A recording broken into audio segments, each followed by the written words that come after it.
subscribe now and press the bell icon. Never miss an update.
जाहीर पाठिंबा मी माझी deputy sarpanch उद्योजकांचा तो शब्द आम्ही पुरा करून दाखवेल.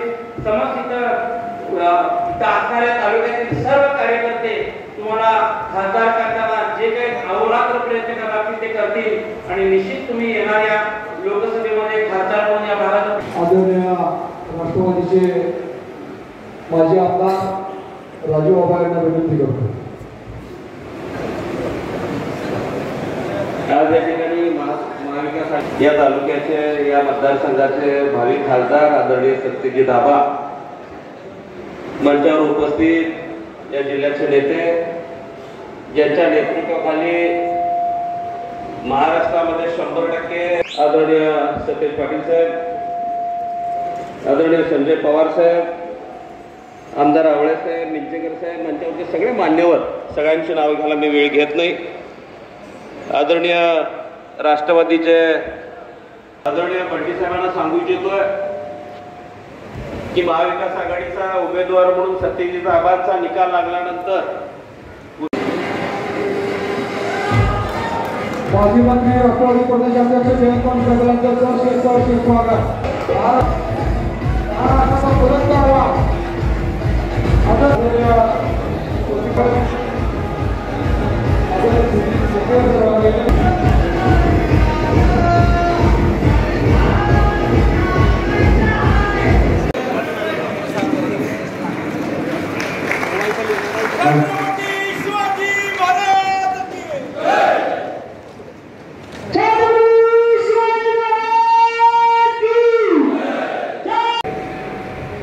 सगळ्यांना आनंद वाटतोय की आपल्या लोकसभा मतदारसंघाच्या या सर्वात भागामध्ये आहे आणि या निमित्तानं गेले 4-5 दिवस या दौऱ्याच्या निमित्तानं एक चांगल्या प्रकारचा प्रतिसाद लोकांच्या मध्ये मिळतोय.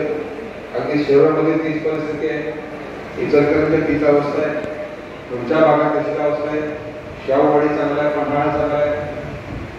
आपल्या या सबंध वातावरणाच्या माध्यमातून तुम्हाला एवढंच समजते की आपली महाविकास आघाडी की आता तळागाळात पोहोचलेले आपल्या स्थानिक पक्षांच्या कोणतेही मतभेद नाहीत अशा प्रकारचं वातावरण निर्माण झालं आहे.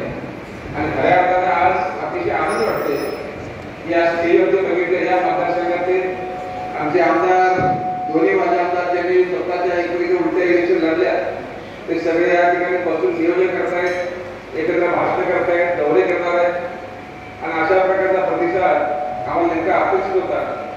आदरणीय बंटेपाटील साहेब असतील त्यांच्या माध्यमातून संपूर्ण आपली काँग्रेसची यंत्रणा या सगळ्या लोकसभा क्षेत्रामध्ये अतिशय जोरात काम करते. शिवसैनिकांच्या पुढं एक पाऊल पाहून यांचं काम सुरू आहे. तशाच प्रकारे राष्ट्रवादी काँग्रेस पक्षाच्या पवार साहेबांच्या गटाचे कार्यकर्ते अतिशय ताकदीनं काही निष्पन्न केले. हे एकत्र बघितलं तर आपल्या या प्रचाराच्या नियोजनामध्ये कुठेही मला कमतरता भासत मित्रांनो, त्या कमतरता तुम्ही सगळ्यांनी चांगल्या प्रकारे यंत्रणेत सहभागी झाल्याबद्दल आणि आदरणीय उद्धव ठाकरे साहेब, आदरणीय जयंत पाटील साहेब आणि आदरणीय बंटी पाटील साहेब यांच्या सगळ्यांच्या माध्यमातून जी मला उमेदवार दिली त्या उमेदवाराला आपण सगळ्यांनी या ठिकाणी मान्यता दिल्याबद्दल तुम्हाला सगळ्यांची पहिले मी आभार आहे. या मतदारसंघातल्या अडचणी या सगळ्या क्षेत्रामध्ये आपण तुम्ही आम्ही अनेक वर्ष लोकसभेला कोणातून प्रचार करतोय, कोणातून मतदान करतोय, प्रामाणिकपणे मतदान करतोय असल्या अपेक्षा करत होते खासदारांच्या माध्यमातून कशा प्रकारचा विकास आपल्याला अपेक्षित होता नेमकं काय चाललंय कुठेतरी या ठिकाणी असं वाटतंय की मतदारांना गृहीत धरण्याची प्रक्रिया या मतदारसंघामध्ये गेल्या 15 वर्षात सुरू झालेली आहे. इलेक्शनच्या माध्यमातून लोकांच्या समोर जायचं आपल्याला माहिती आहे प्रचंड मोठा मतदारसंघ कुठलाच उमेदवार हा प्रत्येक गावात पोहोचू शकत नाही अवस्था असताना या सगळ्या आपल्या गेल्या 15 वर्षामध्ये आपण सगळ्यांनी प्रामाणिकपणे काम केलं पण त्याचं फळ आपल्याला मिळालं नाही अशा प्रकारे या ठिकाणी स्पष्ट झालं होतं.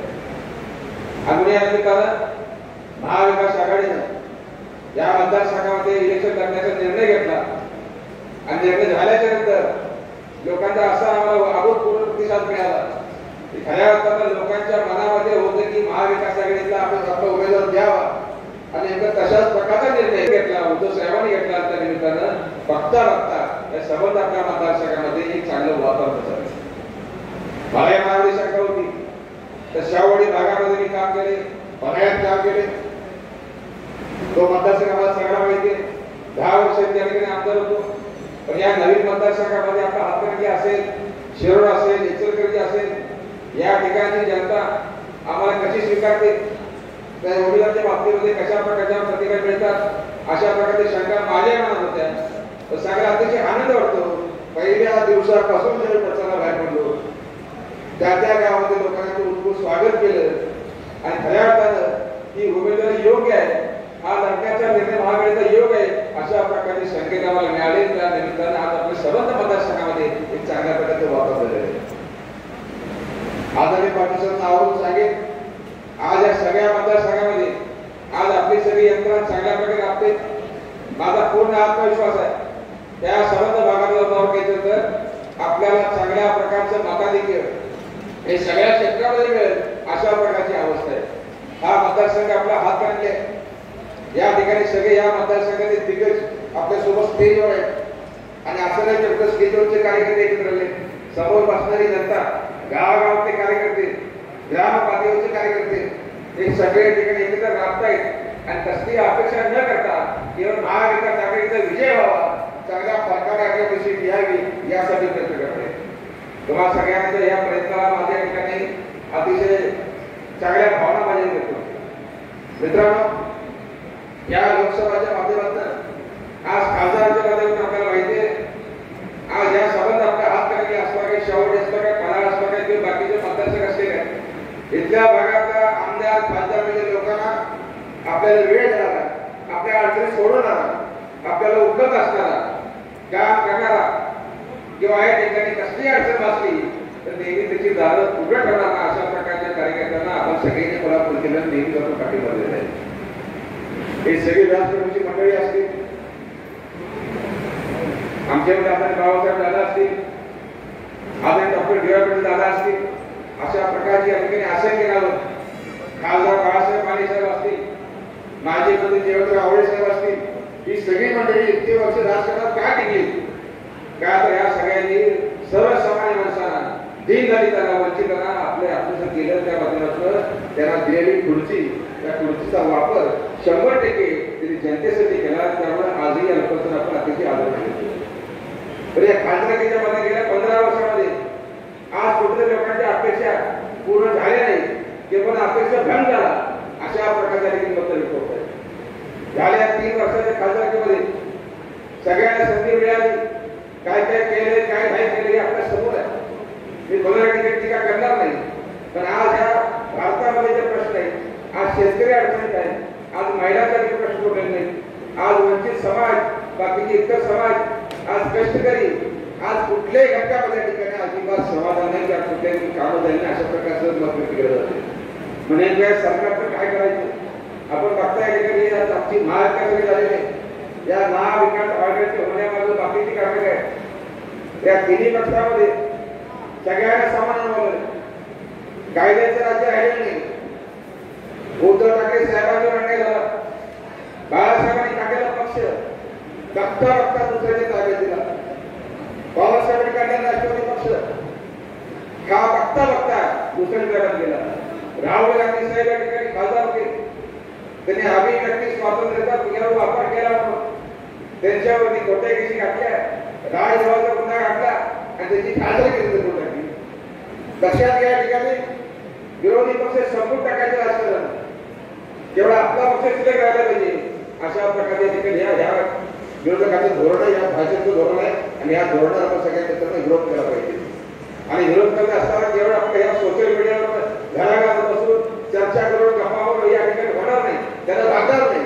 तर खऱ्या अर्थाने या इलेक्शनमध्ये चांगल्या प्रकारे आपल्या महाविकास आघाडीची भूमिका ही घराघरात प्रत्येक पोहोचली पाहिजे आणि त्या माध्यमातून नुसतं मतदान न मिळता तर त्या माणसाचं मत परिवर्तन सुद्धा झालं पाहिजे.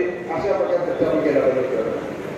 आपण बघितलं असेल, आज शेतकऱ्याची अडचणी, आज खताचे दर, ऊसाचा हमी भाव, इतर आपल्या शेतमालाचा हमी भाव, हे सगळ्या ठिकाणी चांगलं असतं, अलगे असतं. तर गेल्या 10 वर्षामध्ये शेतकऱ्यांची आपल्या भारतीय पातळीवर किती आंदोलन झाली, मोठी आंदोलन झाली. जे प्रत्येक आंदोलन या ठिकाणी या सरकारने चिरडण्याचा प्रयत्न केला. याचा अर्थ काय? कुठेतरी या संबंध भारताचा शेतकरी आज समाधानी नाही. इथं सरकार जाहीर करतं खताची सबसिडी इतक्या वर्षात तेवढ्याने वाढली. प्रत्यक्षात मात्र खताचे वाढलेले.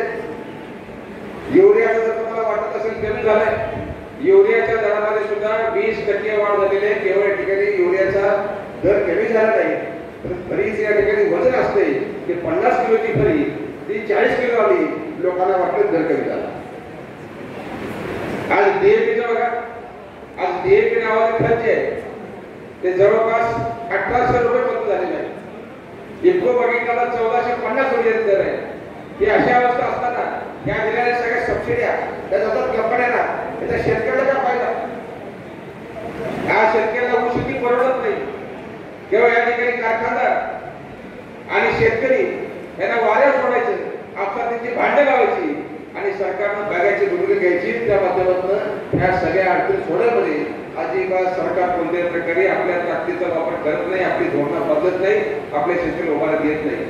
हे सरकार ना शेतकऱ्याचं आहे, ना युवकाचं आहे, ना महिलांचं आहे, ना कष्टकऱ्याचं आहे, ना कामगारांचं आहे.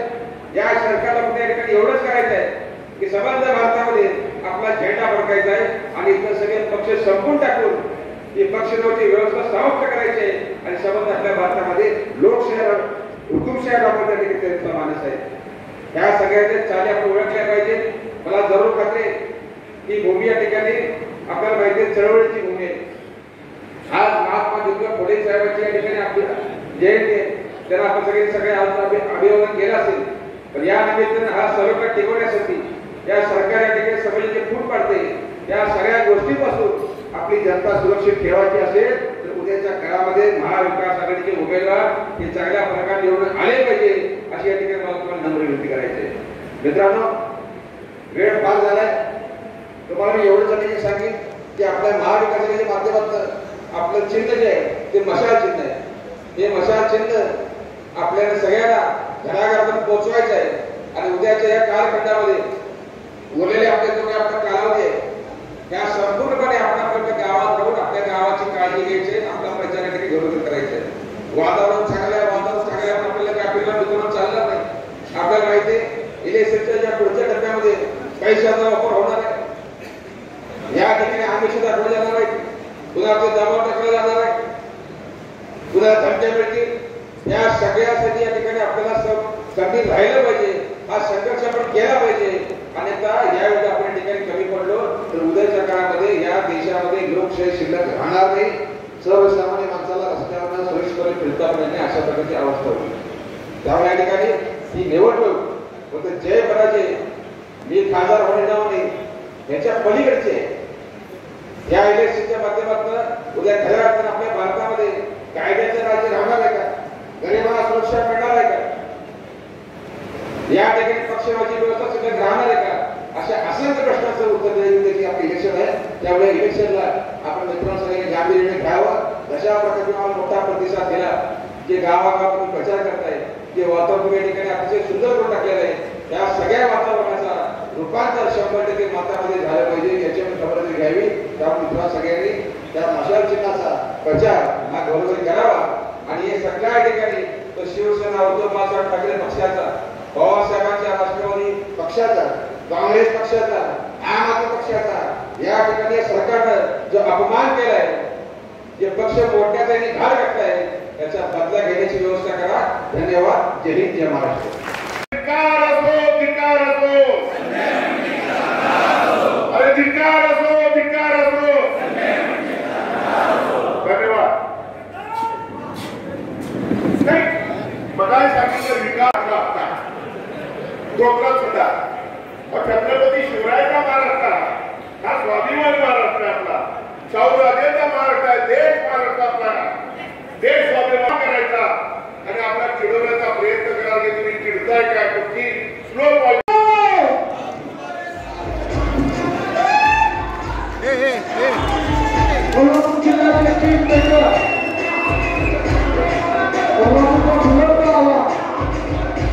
सुजित विंचेकरांनी आपल्या भाषणामध्ये या लोकसभेच्या संदर्भातली माहिती आपल्यासमोर ठेवलेली आहे, त्यामुळे ती पुन्हा मी आपल्याकडे ठेवणार नाही.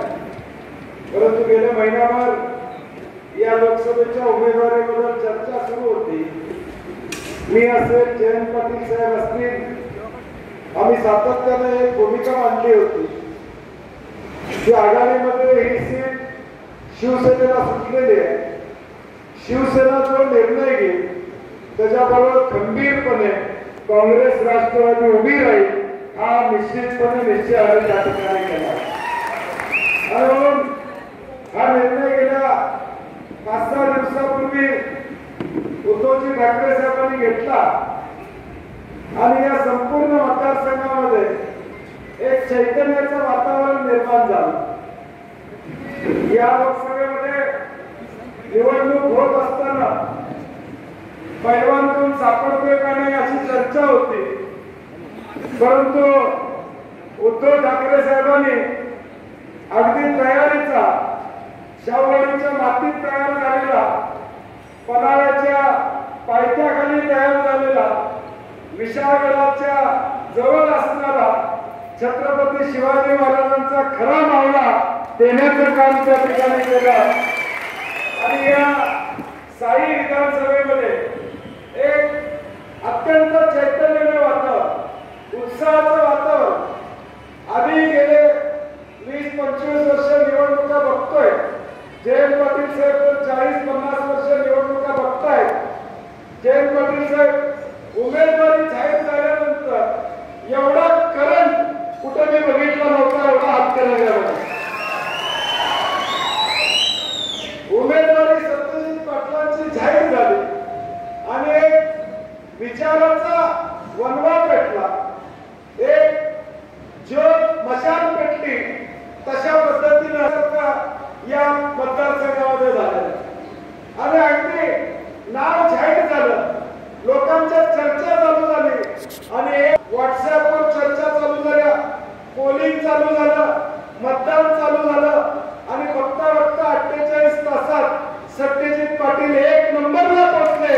या मतदारसंघाचं वैशिष्ट्य, हे वैशिष्ट्य कारण की या मतदारसंघाची भूमिका ही महाविकास आघाडीच्या बाजूने सामान्य माणूस इथला इचलकरंजीपासून शाहूवाडीपर्यंत वायडापर्यंतच्या माणसाची इच्छा आहे की या लोकसभा मतदारसंघामध्ये काँग्रेस असेल, शिवसेना असेल, राष्ट्रवादी असेल, महाविकास आघाडी आणि इंडिया आघाडीचा खासदार निवडून यावा, ही प्रामाणिक भूमिका निश्चितपणे इथल्या मतदारसंघामध्ये. आणि त्याचं उदाहरण किंवा त्याचं माहिती आपल्याला सातत्यानं गावागावामध्ये भेटल्यानंतर या कोल्हापूरमध्ये श्रीमंत शाहू महाराजांना उमेदवारी महाविकास आघाडीने स्वतःहून दिली. स्वतःहून पवार साहेब असतील, उद्धव ठाकरे साहेब असतील, बाळासाहेब थोरात असतील, या सगळ्या मंडळींनी येऊन छत्रपतींच्या गादीचा सन्मान ठेवण्याचं काम प्रामुख्याने त्या ठिकाणी केलं. आज सातारची काय परिस्थिती आपण या ठिकाणी बघतो. गादीचा सन्मान राखायचा असेल तर तो या ठिकाणी महाविकास आघाडीने राखलेला आहे, हे मला मुद्दामून या ठिकाणी सांगायचं. छत्रपती शिवाजी महाराजांच्या विचारानं, छत्रपती शाहू महाराजांच्या विचारानं, डॉक्टर बाबासाहेब आंबेडकरांच्या विचारानं, महात्मा ज्योतिबा फुलेंच्या विचारानं महाविकास आघाडी सातत्याने पुढे जाते. समाजातल्या प्रत्येक माणसाला घेऊन जाण्याचं काम प्रामुख्याने या ठिकाणी करते. आणि मग आता 24-25 दिवस या निवडणुकीला राहिलेले आहे. मी विंचेकर, राजूबाबा आणि राजूराव तिघांना सांगितलेलं हातकणंगलेचा ब्लॉक मोठा आहे, हातकणंगले तालुका मोठा आहे. उद्यापासून 3 दिशेने तुम्ही तिघं फिरायला चालू करा. 8 दिवसात सगळी गावं पलटी करा आणि मग पुढच्या 8 दिवसात एकत्र फिरायला चालू करा. पहिल्या 8 दिवसामध्ये प्रत्येक गावात शिवसेना पोचली पाहिजे, राष्ट्रवादी पोचली पाहिजे, काँग्रेस पोचली पाहिजे. आपापल्या कार्यकर्त्यांपर्यंत पोचण्याचं काम तिघाही नेत्यांना आणि इंडिया आघाडीच्या सगळ्यांनी बरोबरीने करण्याचं काम त्या ठिकाणी. वेळ कमी आहे समजू नका. 2020ची मॅच आहे, शेवटच्या बॉललाच आपल्याला जिंकायचं. त्यामुळे काळजी करायचं काम नाही की वेळ कमी आहे, मॅचचं काय होणार, काय काळजी करू नका. तुमच्यासारखे बॅट्समन असल्यावर सत्यजित पाटील मॅच नक्की जिंकणार हा विश्वास आम्हाला हा विश्वास आहे आम्हाला की मॅचचा निकाल आम्हाला महत्वाचा नाही, तुम्ही स्कोअर किती करताय हा महत्वाचा आहे. आमच्या दृष्टीने निकाल आमच्या बाजूला आहे. 6 आणि 4 प्रत्येक तालुका किती मारतो याच्यावर आमचं बारकाईनं लक्ष असणार आहे. आणि मग राहिलेल्या 20 दिवसामध्ये पायाला भिंगरी बांधा. उमेदवार भेटणार नाही, उमेदवार त्या तालुक्यामध्ये असणार आहे, उमेदवार यावं आपल्या गावामध्ये नाही. इथं बसणाऱ्या प्रत्येकाला शपथ घ्या की मी सत्यजित पाटील आहे, मत मागतोय, माझ्यासाठी मागतोय असं म्हणून प्रचाराला सुरुवात करा. तर हा विजय निश्चितपणे आपला असणार. ताकद आपली मोठी आहे. या मतदारसंघामध्ये शिराळा, मालवा हे दोन्ही तालुके जयंत पाटील साहेबांच्या प्रभावाखाली आहेत.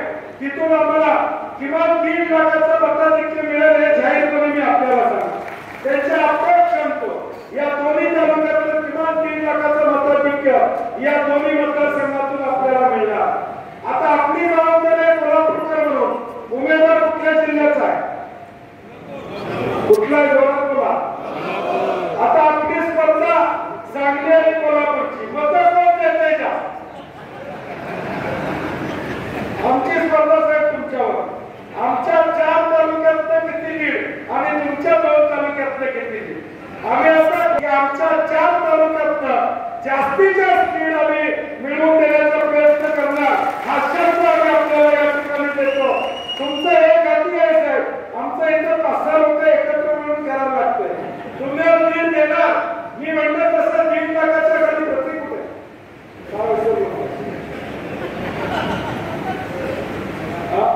गडबडीत नाही. आमचे लहान भाऊ प्रतीक पाटील, जयंत पाटील साहेबांचे चिरंजीव या ठिकाणी आलेले आहेत. त्यांचं आपण स्वागत टाळ्या वाजवून या ठिकाणी करूया. आता साहेब मालवा आणि शिराळ्यामध्ये प्रतीकची गरज नाही. इकडे द्या, इकडे ओळख द्या. त्यामुळं निश्चितपणे त्या 2 तालुक्यामध्ये चांगलं वातावरण आहे. इकडेही चांगलं वातावरण असलेलं आहे. आपण सगळ्यांनी घराघरामध्ये पोहोचवा, चिन्ह लोकांच्या पर्यंत पोहोचवा. कोल्हापूरमध्ये आम्ही एक फोनचा सर्वे घेतला. लोकांच्या पर्यंत शाहू महाराजांचं नाव पोहोचलंय, परंतु काही लोक म्हणजे चिन्ह काय तेवढं सांगा. म्हणजे सत्यजित पाटलांचं नाव पोहोचलेलं आहे. मशाल ही पोहोचवायचं काम शिवसेना, काँग्रेस, राष्ट्रवादी आणि इंडिया आघाडीचं असणार आहे. आणि मग प्रत्येकानं माझी विनंती आहे की इथं काँग्रेसच्या कार्यकर्त्यांना भगवानला माझी विनंती आहे की आता हृदयात आपल्या काँग्रेस आहे. आता 25 दिवस मशालीचं हे लावायचं काय भगवानला पहिलं सांगितलं पाहिजे. बाकी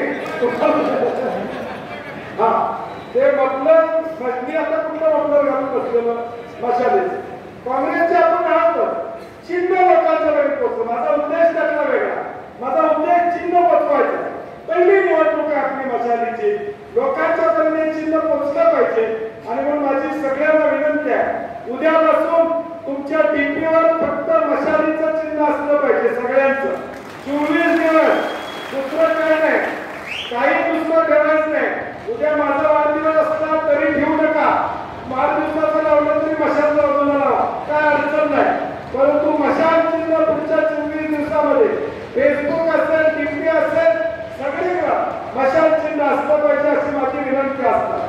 आज देशामध्ये आमचे नेते राहुल गांधींनी, मल्लिकार्जुन खरगेंनी काँग्रेसचा जाहीरनामा काढलेला.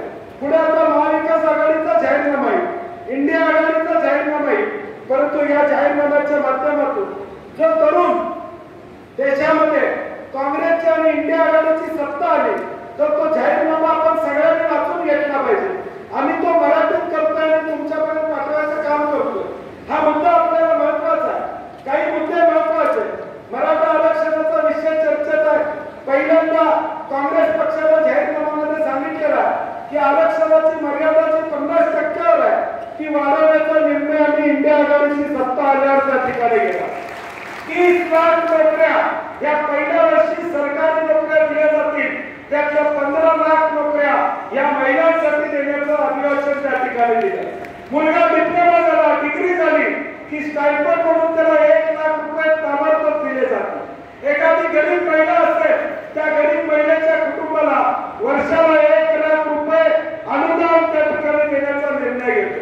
ज्येष्ठ नागरिकांचा 65च्या आज वयोमर्यादा होती ती केंद्रानं 60 केलेली आहे, ती पुन्हा 65 करण्याचा निर्णय त्या ठिकाणी, पुन्हा 60 करण्याचा निर्णय आपण त्या ठिकाणी घेतो. त्याचबरोबर असे अनेक चांगले निर्णय या जाहीरनाम्यामध्ये काँग्रेस पक्षाच्या वतीनं प्रामुख्यानं घेण्याचं काम आपण त्या ठिकाणी करतो. हे सगळं लोकांच्यापर्यंत सांगितलं पाहिजे, लोकांना पटवून दिलं पाहिजे की देशामध्ये काँग्रेस, इंडिया आघाडी आणि महाविकास आघाडीचे खासदार आले तर आपल्याला काय फायदा होणार आहे हे आपण सांगितलं पाहिजे. आज ग्रामीण भागामध्ये आम्ही एखादा ट्रॅक्टर घेतला, पॉवर टिलर घेतला, शेती अवजार कुठलाही घेतला तर 12% जीएसटी आम्हाला. इंडिया आघाडी काँग्रेस पक्षानं जाहीरनाम्यामध्ये सांगितलेलं आहे की हा जीएसटी आम्ही रद्द करू, 12% जीएसटी रद्द करू, शेतकऱ्याला एमएसपी भाव त्या ठिकाणी देऊ. या पद्धतीचे क्रांतिकारक गोष्टी या जाहीरनाम्यामध्ये दिलेल्या आहेत. आता हे सगळं सत्य असेल, हे वास्तव असेल, एका बाजूला पवार साहेबांचा पक्ष फोडणारी माणसं आहेत, एका बाजूला उद्धव ठाकरे साहेबांचा पक्ष फोडणारी माणसं आहेत आणि दुसऱ्या बाजूला देशाची अस्मिता जपणारी माणसं आहेत. आणि मग आपली जबाबदारी आहे की येणाऱ्या 7 तारखेला कुठल्याही परिस्थितीत 100% मतदान हे मशाल चिन्हावर हातकणंगले विधानसभामध्ये करावं एवढी विनंती करतो आणि माझे 2 शब्द संपवतो. जय हिंद, जय महाराष्ट्र.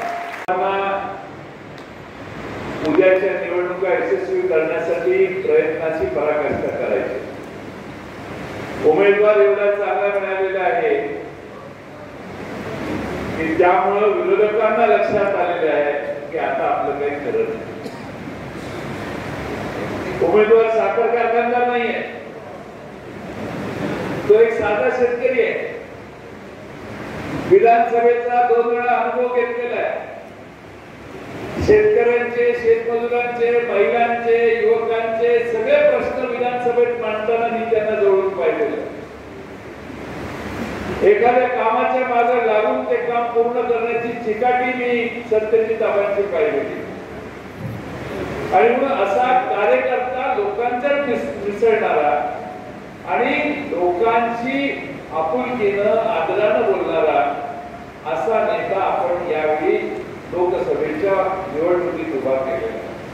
मी शिवसेना पक्षाचं अभिनंदन करेन की त्यांनी एका चांगल्या सारस व्यक्तिमत्वाला उमेदवारी दिलेली. उद्धव ठाकरेंचं अभिनंदन केलं पाहिजे की एका चांगल्या उमेदवाराला त्यांनी या ठिकाणी नेत्याला इथं उमेदवारी दिलेली. निवडणुकांमध्ये अर्ज अजून भरायचा आहे. निवडणूक अधिकृतपणाने उमेदवार म्हणून सुरू व्हायचे, पण सत्यजित आबांची उमेदवारी जाहीर झाल्यानंतर एवढा उत्तम प्रतिसाद सगळेच कार्यकर्ते आणि सामान्य जनता द्यायला लागलेली आहे. आमच्याशी आता सतेज पाटील साहेबांनी स्पर्धा लावलेली आहे. वाळवा आणि शिराळ्याचं लीड तुमच्या 4 मोठ्या तालुक्यांच्या समोर आम्ही लहान माणसं आहे, पण आमचं दोघांचं लीड तुमच्या 4 तालुक्यांपेक्षा जास्त असेल. 60-65 हजाराचं लीड मानसिंगराव नाईकांच्या शिराळा विधानसभा मतदारसंघात होईल. माझं लीड मोजल्यावरच तुम्हाला कळेल. आणि उगाच बोलणं आपल्यात आपण शेती मिळवणं योग्य नाही. पण आमचे तालुका अध्यक्ष बाळासाहेब बापू, आमचे सगळे कार्यकर्ते, प्रतीक पाटील सगळे आता कामाला लागलेले आहेत आणि बूथपर्यंत जाऊन आमचं काम होईल. आणि त्यामुळं माझा प्रयत्न आहे की मला जेवढं मताधिक्य मिळालं तेवढंच मताधिक्य आपल्या उमेदवारांना यावेळी मिळालं पाहिजे. बाबासाहेब पाटील चळवळकरांचा आमचा जुना संबंध आहे. त्यामुळं पाक व्यक्ती असल्यापर्यंत कुणाला हा वेगळा माणूस आहे असं वाटत असते. पण टीका करायलाही काही स्कोप नाही. काही काय टीका करणार आमच्या उमेदवारांच्या? आता टीका काय तर उमेदवार या ठिकाणी निवडून येणार नाही म्हणून प्रतीक पाटील उभे राहिलेले. प्रतीक पाटलांना आताच त्यांचं लग्न झालेलं आहे, वर्ष दीड वर्षापूर्वी. आणि सगळे निवडणुकीच्या रिंगणात उतरण्यापेक्षा जरा सगळ्यांची ओळखी पाळखी झाल्या पाहिजे, लोकांना ओळखलं पाहिजे. असं वर्ण एकदम येऊन निवडणुकीला उभं राहण्यापेक्षा सामान्य माणसाची हळूहळू नाळ जुळली पाहिजे. आणि म्हणून त्यांनी स्वतः मला सांगितलं की सगळ्यांची ओळख पाळख करतो, सत्यजित आबांच्या प्रचारासाठी उरलेल्या तालुक्यात फिरतो. बघू भविष्यात काय असेल तर. घाई आपल्याला काही नाही, होय आपल्या बाजून आहे. त्यामुळं मला आता आमचे आवळे सर सांगत होते, माझी आमदार, की विरोधक काय सांगतात की ही सीट निवडून येणार नाही म्हणून उमेदवारी दिली नाही. तसं नाही आहे. आम्ही लय पुढचा विचार करणारी लोक आहोत. एका निवडणुकीपुरता विचार करायचा नसतो राजकारणात. आणि म्हणून यावेळी सत्यजित आबा आणि मला खात्री आहे ते पुढच्या वेळी देखील उत्तम काम करून तुमच्या समोर येतील. एका चांगल्या माणसाला उमेदवारी जर मिळाली तर वाळवे तालुका कधी त्यातनं मागे राहणार नाही. माणसं समजण्याचं तंत्र आमच्या भागात फार चांगलं आहे. सत्यजित आबांच्या मागे आम्ही सगळे ताणपणानं बघतो. अनेक प्रश्न या मतदारसंघाचे आपण लोकसभेची कारकीर्द जे जे निवडून गेले त्यांची बघितली. 10 वर्षाच्या कालखंडामध्ये या मतदारसंघाचा काय विकास झाला? असं कोणतं मोठं काम केंद्र सरकारकडून इथं आलं? अशी कोणती मदत आपल्याला सगळ्यांना या ठिकाणी मिळाली? उलट आपल्या खिशातले पैसे काढून घेण्याचा कार्यक्रम झाला. जीएसटी सारखा कर आला, तुमच्या आमच्या खात्यावर 18% जीएसटी लागला. 1 लाखाचं खत घातलं शेतात. ते शेतकऱ्यांना जाऊन सांगा, त्यातले 6,000 रुपये मागे येतात. तेही त्यांचे म्हणून येतात. आपलेच पैसे आपल्याला तिकडलं, ही गुजरातची स्टाईल आहे. याचं त्याला त्याच्याने सांगायचं मी तुला देतो. जसं तुम्ही प्रत्येकाने आपलं घर चालायला किमान 30,000 रुपये खर्च येतो असं समजा. 50,000 रुपये गणितासाठी धरा, 50,000 रुपये खर्च येतो. तुमच्या 50,000 रुपये जो खर्च करता त्यातनं 18% म्हणजे 9,000 रुपये केंद्र सरकारला. अन्नावर टॅक्स आहे, चपलेवर टॅक्स आहे, साडीवर टॅक्स आहे, शर्टावर टॅक्स आहे, टोपीवर टॅक्स आहे, पेनावर टॅक्स आहे, कागदावर टॅक्स आहे, साखरेवर टॅक्स आहे. म्हणाल त्या गोष्टीवर आमदार साहेब या महाराष्ट्रात आणि देशामध्ये टॅक्स बसवण्याचं काम मोदी सरकारने केलं. आमचं देखील सरकार होतं. व्याट होतं त्यावेळी 200च्या कमी किमतीच्या चपलांच्यावर, 400 रुपयाच्या, 1000 रुपयाच्या किमतीच्या कपड्यांवर पण टॅक्स. अन्नावर तर टॅक्स लावायचा म्हटल्यावर सगळी राज्य अंगावर यायची सगळ्याची. आणि या सरकारने मात्र या सगळ्या गोरगरिबांच्या संसारातनं पैसा काढण्याची व्यवस्था केली. मी कोल्हापुरातली सभेत सांगितलं, आपण हे लोकांना जाऊन सांगितलं पाहिजे, तुमच्या खतावर टॅक्स आहे.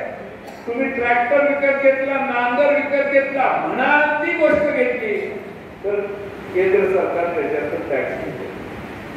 शेतीच्या सगळ्या अवजारांच्यावर कर आहे. आमच्या बंटी पाटलांच्या काँग्रेस पक्षाने जाहीरनाम्यात सांगितलेलं आहे, आमचं सरकार आलं दिल्लीमध्ये तर शेतकऱ्यांच्या सगळ्या अवजारांवर वस्तूंवरचा टॅक्स माफ करणे. काँग्रेसच्या जाहीरनाम्यात दिलेलं आहे की डिग्री पास झाला, डिप्लोमा पास झाला तर 1 लाख रुपये त्याला देण्याची व्यवस्था केंद्र सरकारकडून होणार. स्टायपेंड म्हणून असेल किंवा व्यवसाय करायला प्रोत्साहन म्हणून असेल. काँग्रेसच्या जाहीरनाम्यात आहे की 30 लाख नोकऱ्या या देशात केंद्र सरकारच्या भरायच्या सत्तेवर आल्यावर पहिल्यांदा आम्ही ते काम करू. त्यातला 50% वाटा महिलांना देऊ. महिलांचं आरक्षण 50% नोकरी भारतात करण्याचा निर्णय हा काँग्रेसच्या जाहीरनाम्यात केलेला आहे. आणि त्यामुळं बराच चांगला जाहीरनामा आहे. मोजून बराच वेळ लागेल तुम्हाला वेगवेगळ्या ठिकाणी भाषणात निश्चितपणाने या सगळ्या गोष्टी कळतील. आणि म्हणून माझी विनंती आहे की आपला कार्यक्रम चांगला आहे. शिवसेना, राष्ट्रवादी काँग्रेस, शरद पवार पक्ष आणि माननीय बंटी पाटील साहेबांचा काँग्रेस पक्ष हे हातात हात घालून काम करतायत. समाजवादी पक्ष, शेतकरी कामगार पक्ष, दोन्ही कम्युनिस्ट पक्ष हे आमच्या आघाडीत सहभागी झाले. आमचा प्रयत्न होता की वंचित नाही आमच्या आघाडीत यावं. आम्ही शेवटपर्यंत प्रयत्न केला पण ते शक्य झालं नाही. तिन्ही पक्ष आम्ही तयार होतो. उद्धवजींनी तर वर्षभरापासून त्यांच्यावर चर्चा सुरू केली पण नाही जमलं. ठीक आहे, आम्हाला त्यांच्याबद्दल काही बोलायचं नाही. पण आज गरज काय आहे तर भारतीय जनता पक्षाचा पराभव करायचा. आणि म्हणून आपल्या मतदारसंघातल्या मतदारांचं मत वाया जाऊ नये, भारतीय जनता पक्षाचा पराभव करण्यासाठी आम्ही जी महाराष्ट्रात महाविकास आघाडी इंडियाच्या वतीने उभी केलेली आहे त्या महाविकास आघाडीला मत देणं म्हणजे भाजपाचा पराभव, एकनाथ शिंदेच्या शिवसेनेचा पराभव करण्याची व्यवस्था होणार आहे. हे तुम्ही सगळ्यांनी लक्षात ठेवा. हा पराभव काही कोणाच्या व्यक्तिगत स्वार्थासाठी नाही. आम्ही या मतदारसंघामध्ये हा प्रयत्न करत होतो की आपल्या आपल्यात मतभेद होऊ नयेत आणि म्हणून उद्धवजींनी देखील सामंजस्याची भूमिका घेतली आणि या मतदारसंघातल्या शेतकरी संघटनेला देखील आवाहन केलं की या आपण बरोबर जाऊ. पण त्यांना आघाडीत यायचं नव्हतं. त्यामुळे त्यांनी ते नाकारलं आणि नाकारल्यानंतर मग शिवसेनेनं बराच वेळ विचार करून उमेदवारी ठरवलेली आहे. उमेदवारी न ठरवण्याचं कारण ते येतील अशी अपेक्षा होती.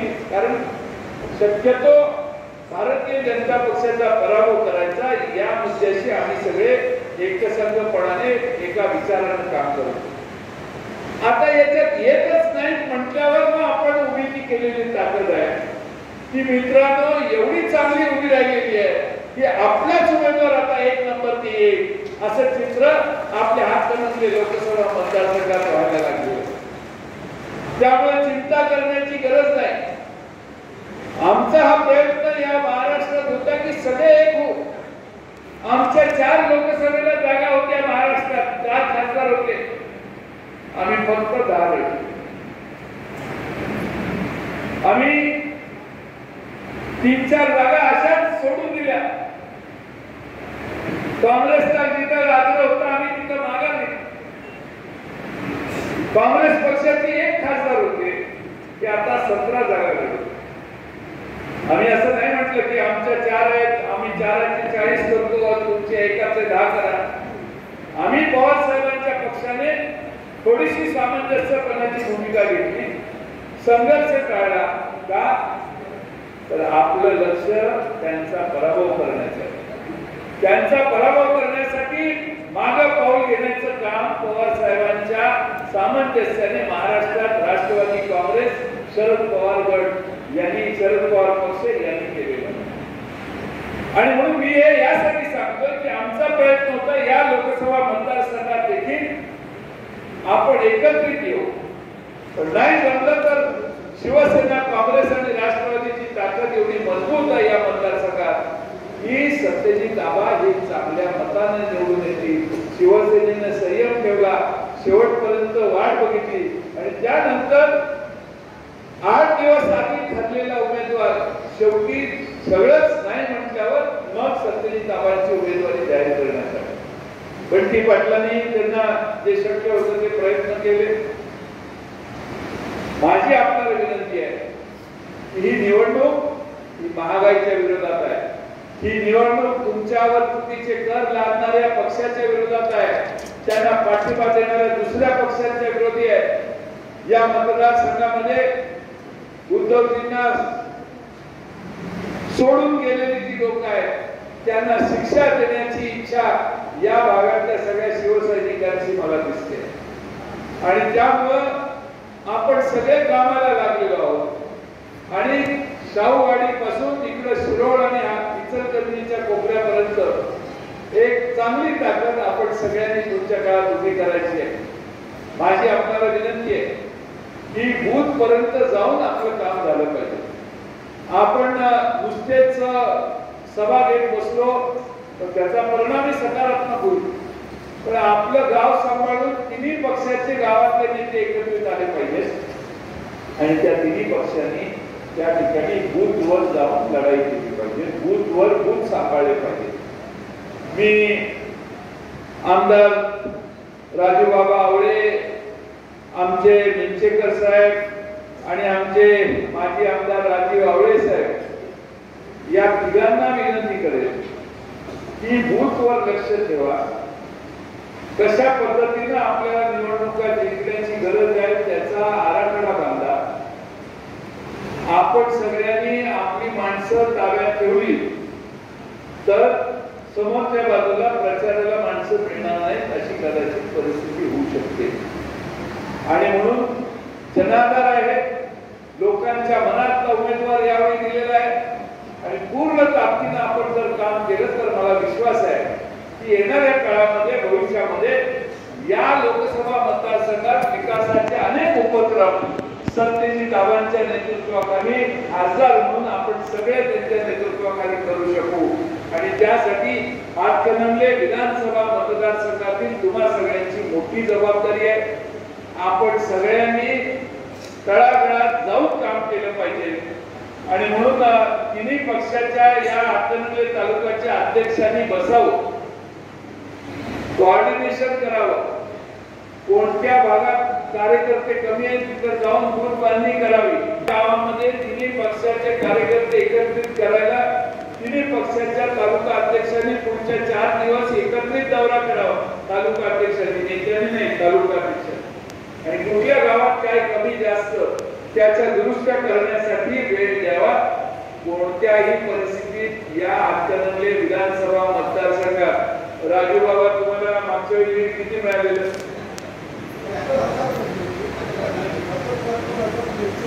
तुम्हाला 73,000 आणि इंचेकरांना 66,000 म्हणजे 1.5 लाख मतं तुमच्या दोघांना मानणाऱ्या लोकांची आहेत असं आपण समजू क्षणभर. काँग्रेस पक्षालाही मानणारे आणि शिवसेनेलाही मानणारे. त्या 1.5 लाखात आपल्याला किमान 1,20,000 1,25,000 मिळाले तर उरलेल्या 1 लाखात तुमचे 2 राहिले तर आपला कार्यभार पूर्ण होतो. गणित साधं सरळ आहे. त्यामुळे आपली मतं राखा. लोकांना प्रश्न समजावून सांगा. गावोगावी जाऊन सभा आपल्या झाल्या पाहिजे. संयुक्त तुमच्या सगळ्या नेत्यांच्या गावोगावच्या सभा जर आपण केल्या आणि हे सगळे मुद्दे जर समजावून सांगितले तर आपल्याला मोठं लीड या ठिकाणी मिळेल. तुम्हाला मीच कसं लीड मिळवायचं हे सांगण्याची गरज नाही. स्पर्धा आहे म्हणतात मी जास्त सांगायची गरज नाही. पण तुम्ही सगळ्यांनी हातकणंगले विधानसभा मतदारसंघात चांगलं काम करावं. सत्यजित आबांच्या मागे उभा राहावं. तुमचे प्रश्न सोडवण्यासाठी ऊसाचे प्रश्न असतील किंवा सोयाबीनच्या दराचा प्रश्न असेल किंवा या भागातल्या रस्त्यांचा प्रश्न असेल, पिण्याच्या पाण्याचा प्रश्न असेल, जे जे केंद्र सरकारने सोडवणं अपेक्षित आहे तिथं आमचे सत्यजित आबा तुमच्या मदतीला धावून येतील हा विश्वास या निमित्तानं बाळगतो. आणि येणाऱ्या निवडणुका येत असताना जेव्हा जेव्हा मोठ्या सभा होतील तेव्हा त्याला प्रतिसाद तुम्ही द्या. पण आपल्या तालुक्यातल्या मोठ्या सभा असतील, वडगावला सभा असेल, रुक्मिणीला एखादी सभा असेल, त्या त्या ठिकाणी जयसिंगपूरला सभा असेल तर त्या त्या तालुक्यातली माणसं तिथे जावी. इकडची माणसं तिकडे, तिकडची माणसं इकडे अजिबात करायची गरज नाही. या मतदारसंघाचे दुसरे जे 2 नेते आहेत त्यातल्या एका नेत्याला ही सवय आहे माणसं घेऊन जायची आणि आपलीच माणसं घेऊन सभा करायची आणि मग त्या गावाला वाटतं किती मोठी सभा झाली. आम्ही सगळी टेक्निक मला माहिती आहे, त्यामुळं तुम्हाला माझी विनंती आहे, आम्हाला त्यांच्याबद्दल काही बोलायचं, आम्हाला आमचा कार्यक्रम सांगायचा आहे. आम्हाला या देशात भारतीय जनता पक्ष, शिवसेना, एकनाथ शिंदे आणि राष्ट्रवादी काँग्रेस पक्ष यांचा जो युती झालेली आहे महाराष्ट्रामध्ये त्याचा पराभव करण्यासाठी आम्ही सगळे झटतोय. महाराष्ट्रात 2 पक्ष फोडत असताना महाराष्ट्रातल्या जनतेला दुखावण्याचा पाप या महाराष्ट्रात भारतीय जनता पक्षाने केलेला आहे आणि सगळे वाट बघतायत ते मतदानाच्या दिवसाची. त्यामुळे सामान्य माणूस सत्ता तिकडे असल्यामुळे नमस्कार करत असेल, पण आज जाऊन तो मशालच पेटवणार या मतदारसंघात याची मला खात्री आहे. त्या मशालीच्या चिन्हाच्या मागे तुम्ही सगळे राहा एवढीच या निमित्ताने विनंती करतो. आजपासून कार्यकर्त्यांचा संयुक्त मेळावा बोलवलेला आहे. निवडणूक आता सुरू झालेली आहे अर्ज भरल्यानंतर, पण अर्ज आपण साधेपणाने भरणार. अर्ज गर्दी तर तिकडची माणसं कोल्हापूरला घेऊन जायची हे काय आपण करायचं नाही. फुटबॉल लोक जाऊन आपण अर्ज भरणार आहोत आणि तुम्ही रुसू नका की आम्हाला का बोलवत नाही किंवा एखादा आपल्या गावातल्या विरोधी पार्टीचा तिकडे दिसला तर मग त्याला जे इलेक्शन करा आम्ही काही येत नाही असं काय करायचं नाही. आपली कुणी पिसो आपण सगळे एक आहोत. कुणी ज्याला काम करेल कुणी मागे राहील. एकमेकांच्या बद्दल आपण प्रेमाने सगळ्यांना सुचून आपली प्रगती करण्याचा प्रयत्न निवडणुकीतली करा. साधेपणाने अर्ज भरला जाईल त्याला तुमचा सगळ्यांचा सत्यजित आम्हाला आशीर्वाद आहे असं समजतो आणि एकदा निवडणूक सुरू झाल्यावर पुन्हा आम्ही या भागात येऊ त्यावेळी आपल्याला त्या गावात येऊन आपण मार्गदर्शन करू. थोडंसं इकडं निवड सभा झाली कोल्हापुरातच आलो खरं म्हणजे वडगावला वगैरे हातकणंगले तालुका म्हणजे वडगावला सभा असं आम्ही समजतो. काहीतरी विशेष कारण असेल इकडे घ्यायचं मला माहित नाही, पण आपण सगळे या ठिकाणी जरी आला तरी देखील मोठ्या संख्येने तुम्ही आलात याबद्दल तुम्हा सगळ्यांचं मनपूर्वक आभार मानतो आणि आपल्या सगळ्यांची रजा घेतो. धन्यवाद.